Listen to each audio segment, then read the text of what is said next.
Bienvenue dans Leader RSE, le podcast de l'ACA qui a pour but de diffuser les retours d'expérience des responsables RSE qui ont réussi à faire bouger les lignes dans leur entreprise. Moi, c'est Baptiste Frelot et nous allons découvrir ensemble de nombreuses méthodes concrètes et directement applicables. Bonne écoute! Aujourd'hui, on reçoit Claire Gauthier-Leboulch, responsable RSE chez Intersport. Début 2022, Intersport fait le choix d'accélérer très nettement l'ensemble de sa démarche RSE. Et Claire a été la pierre de voûte derrière cette structuration de la démarche RSE.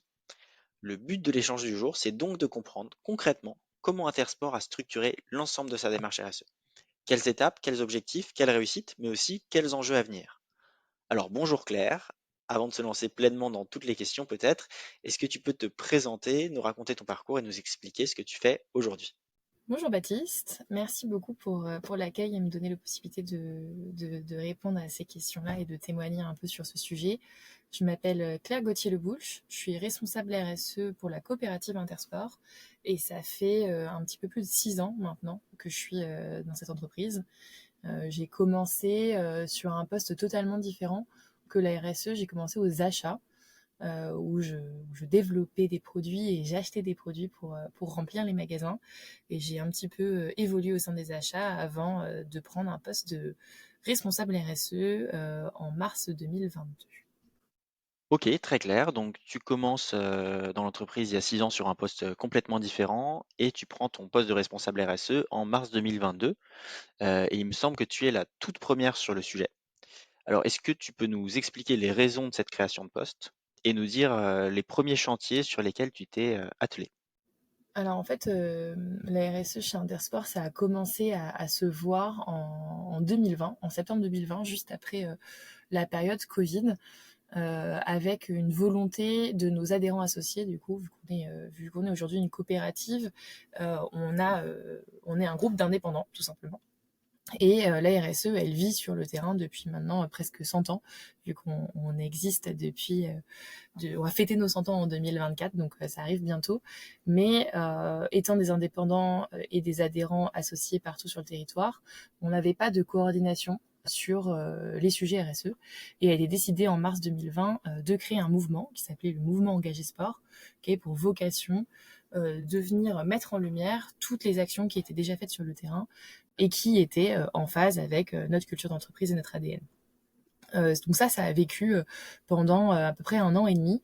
Et entre la mise en place de ce mouvement et la création du poste, on a la direction qui a souhaité commencer à organiser les sujets RSE et a donc décidé d'ouvrir un poste, le poste de responsable RSE entre autres, dans la direction financière, donc avec mon boss Gilles, qui lui a pris une double casquette, finance RSE, pour pouvoir essayer d'adresser de manière un peu plus profonde ces sujets-là et ne plus être uniquement le réceptacle de ce qui se passe sur le réseau, mais commencer à organiser, synchroniser et accélérer sur les sujets. Donc moi j'ai eu l'opportunité de prendre ce poste-là à ce moment-là. J'avais commencé quand j'étais aux achats à travailler un petit peu sur des enjeux entre guillemets un peu plus RSE en abordant l'éco-conception particulièrement et travaillant avec une équipe transverse d'une dizaine de personnes un peu partout dans l'entreprise sur la caractérisation de l'éco-conception chez Intersport, et c'est ce qui m'a permis de mettre le pied dans ce poste-là. Et quand on est arrivé, quand je suis arrivée sur le poste, déjà le premier point c'était quel est le point de départ. Donc où on part, qu'est-ce qu'on sait faire, qu'est-ce qu'on sait moins bien faire, et comment est-ce qu'on va prioriser nos sujets sur les années à venir. Donc a commencé une énorme phase de diagnostic, à peu près tout ce qu'on peut imaginer, diagnostic social en premier lieu, mais aussi diagnostic RSE, avec des enquêtes clients, des enquêtes collaborateurs, qualitatives, quantitatives, pour savoir un peu comment on se situait, et puis commencer à rentrer dans des sujets un peu techniques RSE classiques, mais quelle est notre matérialité, quels sont nos enjeux les plus stratégiques pour l'enseigne. On a conduit aussi notre premier bilan carbone. Et ça, c'était une grosse étape parce que ce qui est ressorti majoritairement du diagnostic, c'est qu'on était plutôt considérés comme matures sur des enjeux sociaux et sociétaux. Mais par contre, un gros manque de maturité perçue sur les enjeux environnementaux, avec effectivement à ce moment-là, en tout cas, peu d'actions qui étaient prises est mise en place sur ces sujets. Et on a commencé également sur des diagnostics biodiversité. Donc adresser ce chantier-là, ça me semblait important de, quitte à repartir de zéro, tout faire en même temps et ne pas délaisser un enjeu environnemental et de réussir à traiter ces sujets-là dans leur globalité. On a pas mal fait de diagnostic aussi sur nos dépendances à la ressource. Et donc ça a duré un bon 6 mois de phase de diagnostic en mobilisant nos parties prenantes, internes, externes, donc nos fournisseurs, des associations avec lesquelles on a l'habitude de travailler, ce que je disais tout à l'heure, nos clients, nos collaborateurs, à peu près tout notre environnement. Et ça nous a permis donc d'avoir une première base. Donc quand tu me posais la question du premier chantier, je dirais que c'est celui-là, le premier gros chantier. Hyper intéressant. C'est vraiment, enfin, ça semble vraiment être la phase de bilan essentielle, indispensable avant de savoir où aller. C'est ces gros 6 mois que vous avez fait pour commencer. Alors, une fois que ce diagnostic est fait, j'imagine qu'il faut commencer à embarquer les équipes en tout cas. Et pour embarquer, c'est indispensable que tout le monde soit à peu près au même niveau de compréhension du sujet, qui est un sujet qui touche tout le monde. J'imagine donc qu'il y a eu un gros travail de sensibilisation, non? En fait, moi j'ai eu de la chance, quand j'ai commencé à prendre mon poste en mars 2022, je me suis retrouvée assez vite embarquée dans une aventure qui s'appelle le Grand Défi des entreprises pour la planète, qui est une aventure de démocratie participative et d'intelligence collective, qui était organisée d'une main de maître par Jérôme Cohen et Virginie Resson-Victor, entre autres, qui ont décidé d'organiser un espèce de pendant de la Convention citoyenne pour le climat pour les entreprises. Et Intersport a été tiré au sort pour faire partie de cette aventure-là. Et du coup, j'ai eu la chance d'y participer dès juin 2022. Leur méthode de travail, avant de nous faire travailler, donc notre objectif, c'était de proposer 100 propositions pour accélérer la transformation des entreprises. Donc, c'est exactement le sujet que j'allais devoir traiter au sein d'Intersport. Et avant de démarrer ces groupes de travail pour formuler ces propositions, on commençait 2 grosses vagues de sessions sur 4 jours de sensibilisation. Avec une chance inouïe de rencontrer des experts de tout domaine, économistes, des enjeux environnementaux, environnementaux, climat, biodiversité. Et ce qui ressortait de nos premières réflexions, c'était ça. Quoi qu'il arrive, le début, il faut comprendre pourquoi est-ce qu'on est là et pourquoi est-ce qu'on veut traiter ces sujets-là. Donc effectivement, c'est ce que tu disais, il faut commencer à embarquer les équipes, mais pour embarquer les équipes, il faut sensibiliser. Et ce qui ressortait aussi des premiers travaux, donc la manière dont ça s'organisait, on avait des sessions de sensibilisation avec beaucoup de conférences, des possibilités d'interroger les intervenants. Puis après, on commençait à se poser un peu pour réfléchir à comment est-ce qu'on pouvait transposer ça dans le monde de l'entreprise. Et quoi qu'il arrive, il y avait un prérequis qui était si on n'a pas eu cette sensibilisation, si on comprend pas ces enjeux-là, on peut pas y aller. Et quand on faisait ça, on était salarié, mais aussi chef d'entreprise.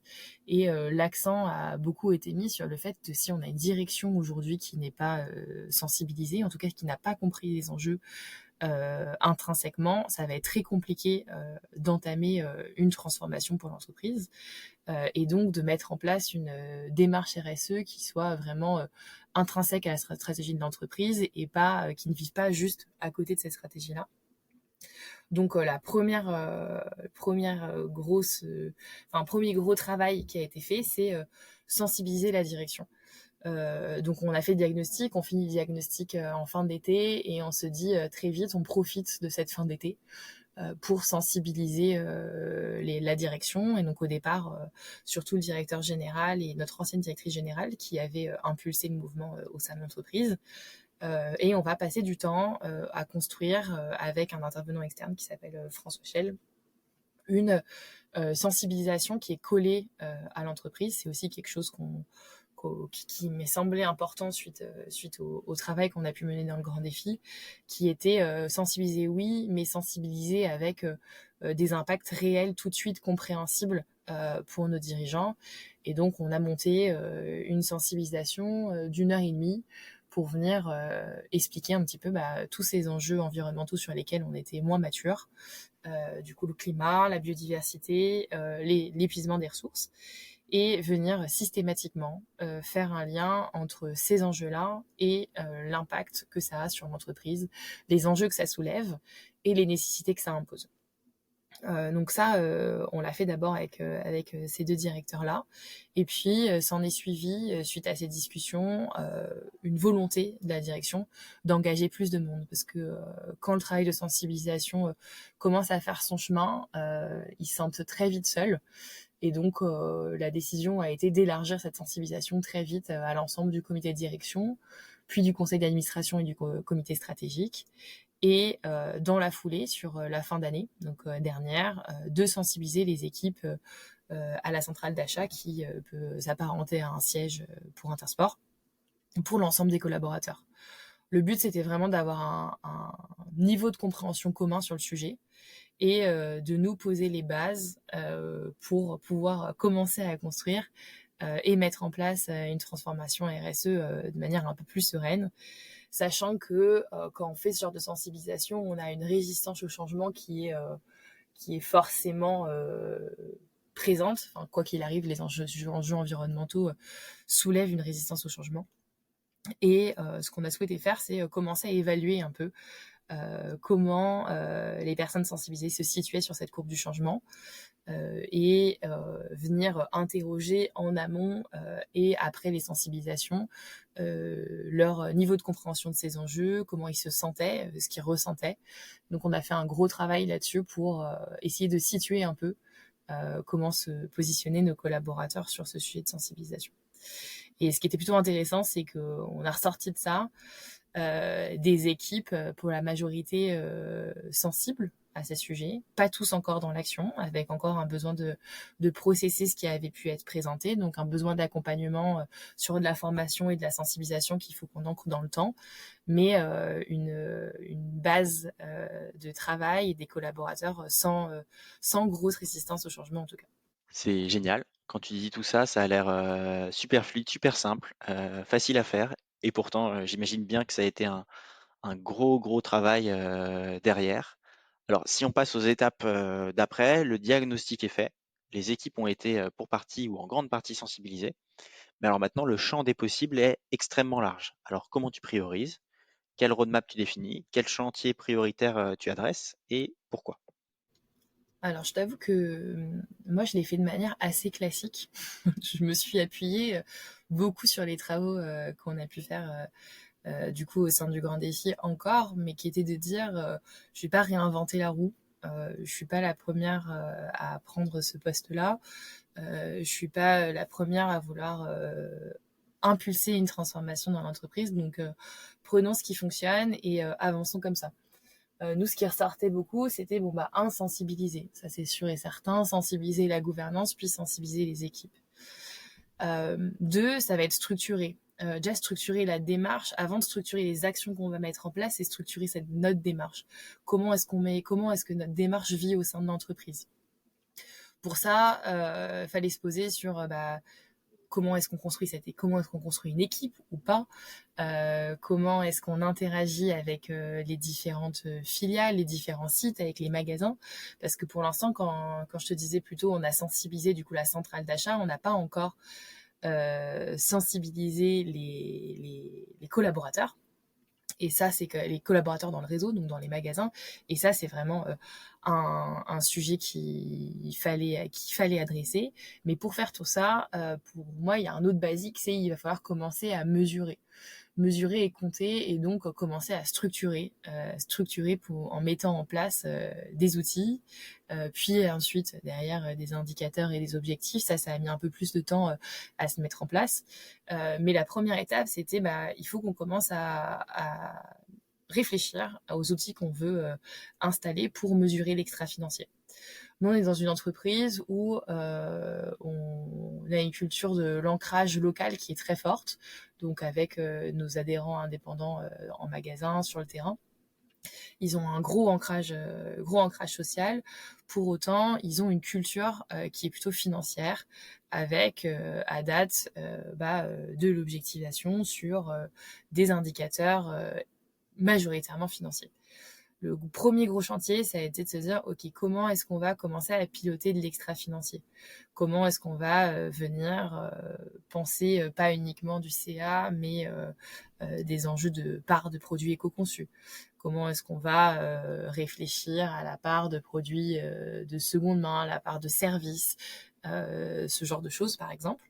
Et ça, comment est-ce qu'on va le compter? Aujourd'hui, on n'avait pas les outils pour le mettre en place. Donc, la première étape, ça a été trouver un outil pour implémenter ça et commencer à structurer du coup une équipe qui permette de travailler sur ce chantier-là. Et ça a été fait au sein de la direction financière parce que nous, on est pleinement convaincus que les enjeux RSE vivent au sein des directions et pas au sein d'une direction à part entière. Donc, c'est côté finance qu'ils se sont structurés avec la création d'un poste qui fait en partie de l'extra-financier maintenant et qui a travaillé à la construction et la mise en place d'un outil qui s'appelle Tenaxia pour piloter de l'extra-financier.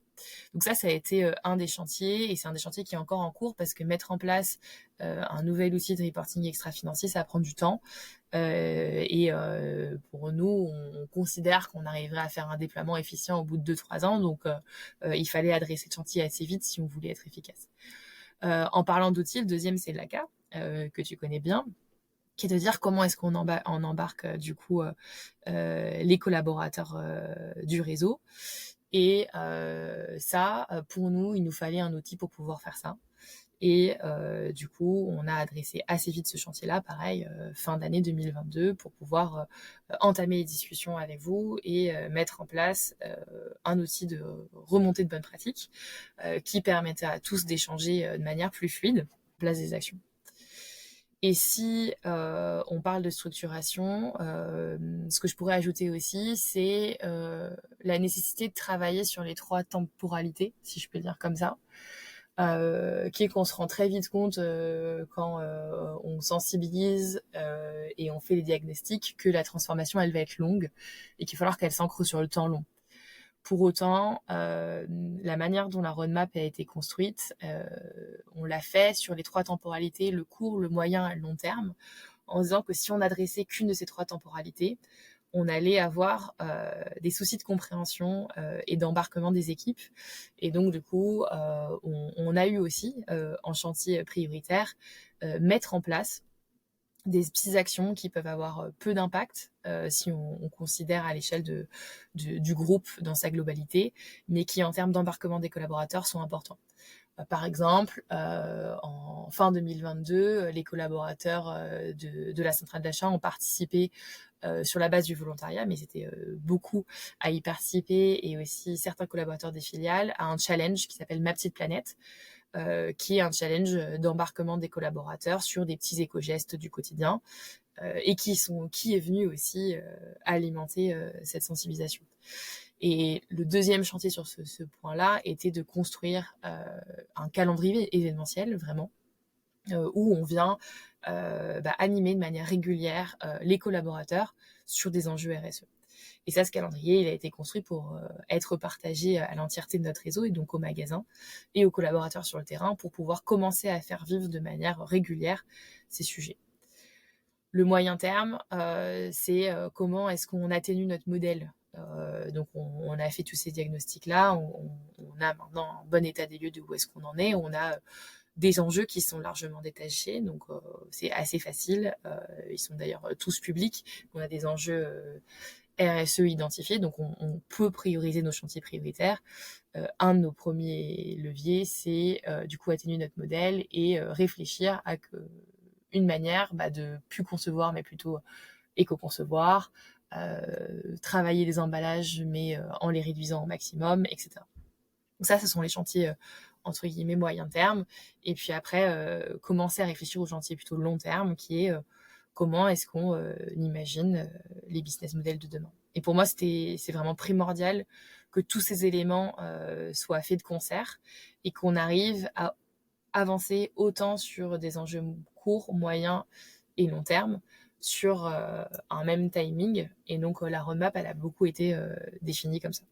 J'adore. Tout paraît si structuré, si logique, si fluide. Ça donne envie de suivre. Tu as évoqué dans la réponse à cette question-là un point qui est plus ou moins lié à la question qui suit. Tu parlais du fait que vous aviez créé un poste dans l'équipe finance sur les sujets d'extra-financiers. Une chose qu'on aborde peu, c'est la manière dont se construisent les équipes RSE en général. Toi, ton équipe RSE, tu as dû la construire depuis le début, vu que tu étais la première brique de cette équipe-là. Comment tu l'as construite? Sur quel poste tu as recruté en priorité et pourquoi? Eh bien, toujours dans ma logique très, très logique. Non, l'objectif, c'était de se dire, on va essayer de couvrir ces 3 temporalités avec les différents postes. Du coup, ce que tu disais, j'ai commencé seule, j'ai fait 6 mois à peu près seule. J'ai très vite eu un stagiaire qui m'a rejoint pour m'accompagner particulièrement sur le déploiement des outils, particulièrement de l'outil LACA et du réseau d'ambassadeurs. Et après, je me suis dit que ce poste-là, il fallait le garder, il fallait le transformer au fil du temps plutôt sur un poste chargé de l'engagement collaborateur. Donc, on reste sur le sujet court terme. Donc, aujourd'hui, on a toujours un poste en stage sur un chargé de l'engagement avec pour volonté d'ancrer ce poste dans la durée sur les prochains mois. Lui, son rôle, du coup, c'est ça, c'est animer notre réseau, donc auquel on a mis un réseau d'ambassadeurs en magasin, et animer aussi notre réseau de référents en centrale. Parce qu'avant de parler de structuration d'équipe, RSE en tant que tel, on a mis très vite en place un réseau de référents au sein du siège et des filiales, avec une personne environ par grosse équipe et par gros chantier, donc ce qui fait un réseau d'une vingtaine de référents. Et eux, ils sont arrivés tout de suite dans l'aventure avec moi, donc on a commencé à travailler ensemble dès avril 2022. On pensait que c'était vraiment important de les voir régulièrement pour pouvoir dérouler du coup demain des feuilles de route de manière plus efficiente, les co-construire avec eux et toujours continuer de les embarquer sur ces sujets-là. Du coup, ce réseau de référents, il a été un petit peu refondu, on va dire, sur le début d'année 2023. On a essuyé quelques plâtres. Quand je suis arrivée en 2022, on savait pas trop pourquoi est-ce qu'on recrutait des référents. On savait qu'on recrutait des référents pour cette raison-là. Par contre, on savait pas quels étaient les profils qu'on recherchait. Certains référents ont été nommés et pas volontaires. Donc, il y a eu un petit travail de refonte de référents. Et là, aujourd'hui, on a du coup, ce que je te disais, une vingtaine de référents partout dans toutes les équipes, avec des suppléants pour assurer une présence à toutes les réunions, sachant qu'on se réunit une fois par mois et que pour certains, on a des points hebdomadaires, 2 fois par mois, un peu plus réguliers pour traiter des sujets spécifiques. Donc ça, c'est la première brique, j'ai envie de dire. On n'est pas une équipe toute seule RSE, on est une équipe RSE élargie avec cette team de référents partout en centrale et filiale. Ce qui est intéressant aussi, c'est que dans les filiales, donc nous on a une filiale plutôt logistique qui gère les entrepôts et une usine de fabrication de vélos en Loire-Atlantique. Ce qui est intéressant, c'est qu'avec le temps, donc là ça fait un peu plus d'1 an et demi, on a des volontés de recréer ce mini réseau de référents au sein de ces filiales pour pouvoir être pareil, plus efficient un peu partout sur les sites. Donc ça, c'est la première brique. Et la deuxième brique, du coup, ce que je disais, c'était le chargé de l'engagement qui m'a rejoint très vite en fait dans l'équipe et ensuite a une nécessité de commencer à porter les projets. Donc on a fini les diagnostics, on a commencé à construire la roadmap et il fallait du monde avec moi pour pouvoir animer cette roadmap, animer et alimenter l'entièreté des équipes. Et donc là, on a gardé la même logique de temporalité. Donc on a chargé de l'engagement sur du court terme. On a un poste qui s'est créé, qui est un chargé de projet économie circulaire, donc qui est porté chez nous par Sylvain, qui a du coup pour objectif de travailler cette brique moyen terme et cette brique plutôt, on va dire, atténuation du modèle. Comment est-ce que on fait shifter progressivement notre modèle sur un modèle de plus en plus circulaire. Et le troisième poste, c'est un chargé de projet, c'est un peu barbare, peut-être que ça évoluera. De toute manière, s'il y a bien un truc qu'il faut avoir en tête sur les sujets RSE, c'est qu'on fait, on refait, on refait. Et on essaye de s'adapter systématiquement pour pouvoir coller plus aux besoins et être le plus efficient possible. Aujourd'hui, c'est un chargé de projet économie d'usage et collaborative. Donc, le but, c'est d'impulser les nouveaux modèles et de travailler avec les équipes majoritairement commerce à la définition de ces nouveaux modèles. Et si on rentre un peu plus dans le détail encore sur l'équipe, les enjeux sociaux, donc là, on les voit moins parce qu'on a deux profils, un chargé économie circulaire, un chargé économie d'usage collaborative. Les sujets sociaux sont traités en grosse majorité par l'équipe RH, donc avec toujours notre système de référents qui marche bien sûr là-dessus. Et dans les enjeux environnementaux, on a spécialisé du coup les équipes avec une personne qui est plus spécialisée sur le carbone et une personne qui est plus spécialisée sur la biodiversité. Et donc l'équipe, elle se structure comme ça, et pour moi, elle a peu vocation à évoluer. Je pense que on a une organisation à date qui est assez efficiente. Ensuite, ce soit les équipes qui s'approprient les sujets, et c'est ce qui commence à voir. On commence à avoir des équipes entre guillemets teintées RSE au sein des métiers. Donc, ce que je disais, par exemple, la chargée d'économie d'usage collaborative, elle travaille avec une équipe dédiée au sein du commerce, qui travaille sur du serviciel et de la RSE, qui s'est structurée sur ces sujets-là. Le chargé d'économie circulaire, il travaille avec une équipe dédiée sur des projets RSE au sein des développements produits. Et le but, c'est vraiment d'alimenter ces équipes-là et de faire évoluer au fur et à mesure les métiers, nous, sans particulièrement avoir une croissance démentielle. C'est génial, vous avez quand même, une équipe qui est sacrément, structurée aujourd'hui et c'est fou de voir le chemin qui a été parcouru, vu qu'il y a 1 an et 9 mois, il y avait encore personne à proprement parler sur le sujet. Tu l'as subtilement évoqué dans ta réponse à la question, tu as parlé du réseau d'ambassadeurs, mais je me doute que tu l'as pas trop détaillé parce que tu sais que dans notre petite trame, c'était la question qui suit.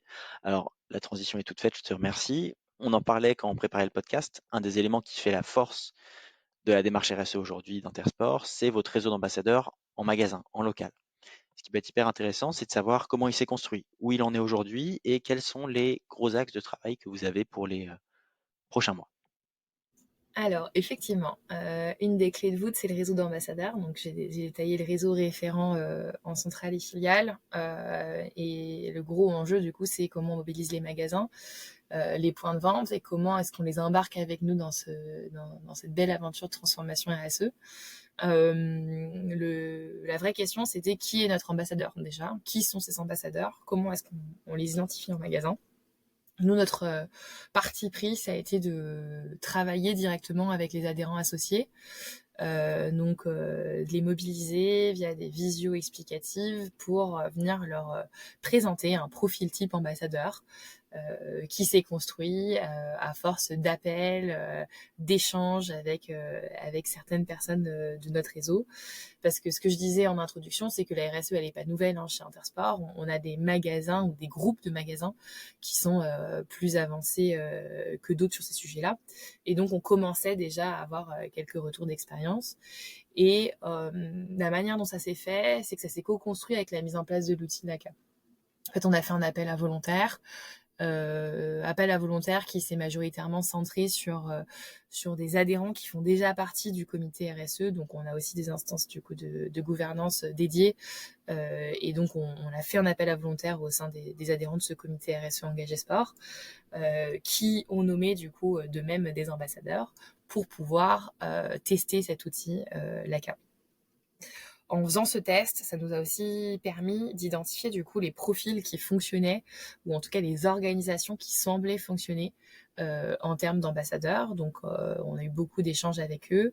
Ça a été mené du coup par le chargé de l'engagement de l'époque, qui a réussi à dresser du coup avec eux tous un profil type d'ambassadeur en fonction des tailles de structure, pour pouvoir venir aiguiller les adhérents associés sur la nomination de cet ambassadeur.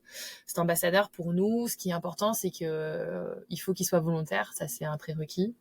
Il faut qu'il soit dans l'entreprise depuis un certain temps ou qu'il ait une certaine aura. au sein de son magasin, qu'il soit écouté par les autres, qu'il soit à l'aise avec les outils informatiques, parce que mine de rien, il doit utiliser l'ACA, et puis sensible aux enjeux RSE, et ça nous semble quand même important pour qu'il puisse s'engager. Donc derrière, on a donné toutes les clés à l'adhérent pour qu'il puisse identifier ce profil-là, qu'il puisse du coup nous remonter les noms, et une fois qu'on a fait cette phase de collecte de candidats au statut d'ambassadeur RSE, on a mis en place tout un programme de formation avec eux, avec de la formation aux outils. Donc on avait l'ACA, on a aussi des outils nous de formation en interne avec une académie de formation interne, donc des formations sur cet outil-là également. Et puis entre guillemets une grande messe de lancement des ambassadeurs qui a eu lieu en mai dernier, où on a réuni les ambassadeurs à un endroit dédié, où on les a sensibilisés aussi, avec le même travail de sensibilisation qu'on avait fait sur les équipes de la direction et les équipes centrales. Et on a commencé à les faire travailler ensemble au sein d'ateliers.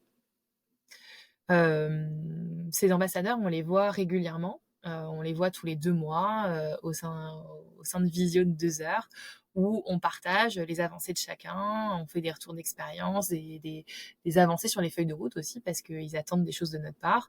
Et on les alimente pour qu'eux puissent construire leur feuille de route, animer le calendrier des événements RSE un petit peu plus court terme, et du coup alimenter tout simplement leurs collègues sur ces sujets-là.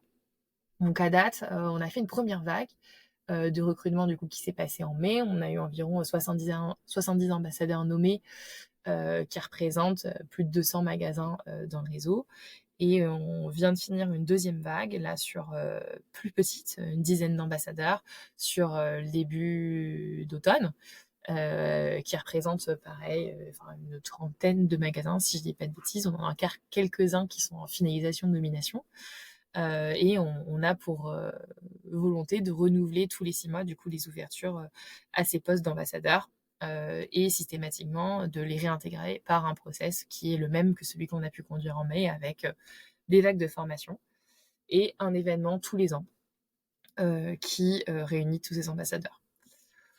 Je crois que tu me posais la question des axes de travail pour la suite. Là, du coup, le prochain chantier, en tout cas, c'est ce gros événement ambassadeur qui aura lieu en mars 2024, pour tous les réunir et travailler ensemble les feuilles de route pour l'année 2024.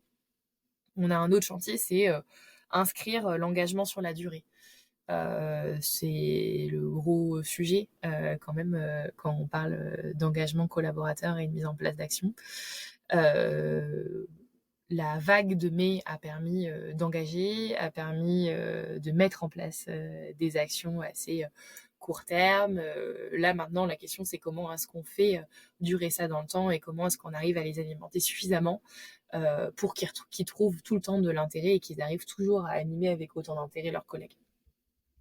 Donc ça, c'est un gros axe de travail pour les prochains mois, et du coup construction des feuilles de route, des chantiers prioritaires avec eux pour l'année à venir. C'est génial, vraiment super intéressant. Je pense que ça va servir à beaucoup, beaucoup de monde. J'ai honnêtement encore plein de questions à te poser, mais je vois que le temps passe, donc on va passer à la toute dernière question, un peu le mot de conclusion, mot de la fin. Ça fait 1 an et 9 mois que tu as pris ton poste, si je me suis pas trompé dans les calculs, sur les sujets RSE, hein, bien sûr, tu étais dans l'entreprise avant. Si tu devais synthétiser, ce serait quoi la réussite dont tu es la plus fière? J'espère que tu vas réussir à pas te répéter avec ce que tu as dit avant, sinon c'est pas grave. Et l'enjeu principal que tu aimerais adresser dans les années à venir? Alors, je vais commencer par l'enjeu principal, je pense. Et puis on verra derrière pour la réussite. L'enjeu principal, pour pas se répéter avec ce que je viens de dire, qui était déjà réussir à garder l'engagement dans le temps, l'enjeu principal, c'est de convertir. J'ai envie de dire, entre guillemets, que le plus simple a été fait, même si on peut croire que c'est compliqué. Faire le diagnostic, finalement, c'est du travail, entre guillemets, dans notre coin. On sollicite les parties prenantes, mais on les fait pas passer à l'action. sensibiliser, ça a été un gros morceau, mais c'est pareil, c'est encore nous qui menons une action vis-à-vis des autres. Là, le sujet, c'est le passage à l'action. Comment réussir à faire vivre cette roadmap pour qu'elle soit maintenant animée et intégrée à 100% à la stratégie de l'entreprise et animée par les mêmes personnes qui aujourd'hui font leur métier de tous les jours dans les différentes directions, aux achats, au marketing, en supply, au digital, et réussir à faire vivre les sujets RSE au sein de ces roadmaps-là. On commence à voir des choses qui se passent à l'initiative des différentes équipes. Et nous, notre souhait, c'est que ça se fasse de plus en plus naturellement et que ça ne soit plus un sujet qui soit traité de manière à part entière, qu'on parle plus de roadmap RSE en tant que tel, mais en tout cas qu'on traite dans les mois et années à venir les sujets en ayant une double vision financière et extra-financière, en s'alimentant et s'objectivant autant sur des enjeux financiers qu'extra-financiers. Et donc le gros challenge pour les prochains mois et prochaines années, j'ai élargi, pas que l'année à venir, mais aux prochaines années, parce que je pense que ça va durer encore un peu plus longtemps. C'est ça, c'est réussir à passer à l'action. Donc ça c'est ma réponse pour les enjeux. Pour la réussite, comme tu le vois, je n'ai pas préparé cette question. La plus belle réussite, je dirais que c'est d'avoir l'impression que dans les yeux des collaborateurs, les choses bougent. Ma plus belle réussite, en fait, c'est quand des collaborateurs nous sollicitent pour pouvoir mettre en place des choses ou des chantiers qui leur semblent importants sur les sujets RSE. Donc qui pensent à nous déjà, donc qui savent qu'on existe, qui savent qu'on peut faire des choses sur ces sujets-là et qui prennent l'initiative de le faire. Donc en fait ma réussite c'est pas la mienne, c'est la leur. C'est par exemple une équipe qui en avait marre d'avoir trop d'échantillons abîmés et ne pas savoir quoi en faire. Ils les stockaient dans des cartons sans savoir que faire et qui a pris contact avec une école de mode pour donner ces échantillons et pour en faire un cours dédié à l'upcycling. C'est par exemple une équipe qui pareil donc ça c'était l'équipe développement, notre équipe une équipe achat qui reçoit beaucoup d'échantillons de la part des fournisseurs et souvent des pieds de chaussures uniques et qui en avait marre d'avoir ces pieds de chaussures uniques seuls dans des cartons qui finissaient pour la grande majorité à la poubelle et qui nous a approchés pour pouvoir en faire potentiellement un projet de recyclage. Et donc c'est tout ça. C'est toutes ces prises d'initiative qui commencent à émerger partout dans le réseau. Et donc ça, j'avoue que ça fait naître un petit peu de fierté parce qu'on se dit le mouvement a l'air d'être un peu en marche. Merci beaucoup Claire. Vraiment un grand merci. C'était passionnant. En tout cas, moi j'ai trouvé ça passionnant, donc je pense que les autres personnes qui écouteront le podcast le trouveront passionnant. Il y a plein de sujets qu'on n'a pas forcément encore eu le temps de creuser, mais globalement, on a quand même été assez exhaustif aujourd'hui. S'il y a d'autres sujets qu'on veut creuser, on les creusera sans aucun doute dans d'autres podcasts. Tu seras la bienvenue pour revenir témoigner. Et au pire du pire, on peut se donner rendez-vous dans 1 an pour venir raconter à nouveau le chemin qui aura été parcouru pendant l'année à venir. Parce que vu tout ce que vous avez fait en 1 an et 9 mois, je pense que l'année prochaine, il y aura à nouveau eu beaucoup de changements. Donc je te remercie encore Claire et puis je te dis à très bientôt. Merci beaucoup Baptiste pour l'accueil. Merci d'avoir écouté le podcast Leader RSE du jour. J'espère que ça vous a plu.